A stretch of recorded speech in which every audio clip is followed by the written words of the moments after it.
តាណាបងបើកឡានតាណាបងបាទបើកឡានតាណាតើមើលគេសែងដៃមកហ៎មិនបានសែងដៃមកចុះចម្រើនតតស្លាប់តូតចំឡើយណាមិនឡប់ស្រួលទេបងតែចឹងក៏ហ្នឹងហើយយកខ្លះថាបាក់ដៃខ្លះថាបាក់ជើងចម្រើនវាយបាក់ដៃបាក់ជើង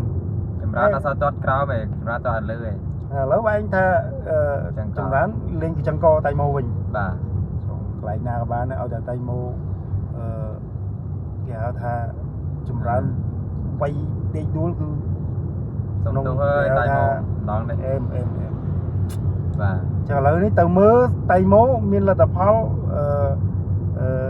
គេហៅថាគេសែងហ្នឹងហ្មងទៅមើលពេទ្យសែងតៃម៉ូមើលពេទ្យសែងតៃម៉ូបាទហើយទៅមើលចម្រើនក្រងខ្សែក្រវ៉ាត់បាទយោអេមអញ្ចឹងហ្នឹងហើយបាទអញ្ចឹងតិចទៀតបាទជួបគ្នានៅកបូលបាទចប់នេះបានតបងប្អូនតទៅកបូលចម្រើនវាយតៃម៉ូដេកយប់ហ្នឹងនេះតើ